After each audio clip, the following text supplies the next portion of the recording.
ജനങ്ങളെ വെല്ലുവിളിക്കുന്ന ഒരു ഗുണ്ടയ്ക്കും കേരളത്തിൽ സ്ഥാനമുണ്ടാവില്ല.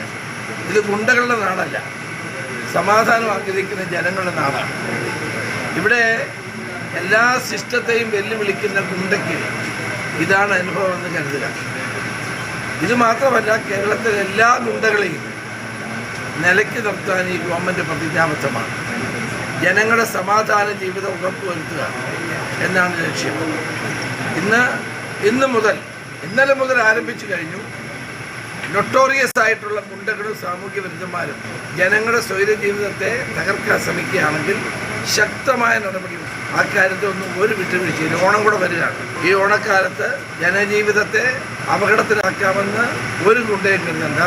പോലീസ് സ്റ്റേഷൻ കേന്ദ്രീകരിച്ചുകൊണ്ടുള്ള അവരുടെ ലിസ്റ്റുണ്ട്, എല്ലാ പോലീസ് സ്റ്റേഷനിൽ ലിസ്റ്റുണ്ട്. ഹിസ്റ്ററി ഷീറ്റേഴ്സ്, ഗുണ്ടകൾ, സാമൂഹ്യ വിരുദ്ധന്മാർ, കാപ്പ കേസ് പ്രതികൾ, ഇവരെല്ലാം പോലീസ് കർശനമായി അവരുടെ നിരീക്ഷണത്തിലാണ്.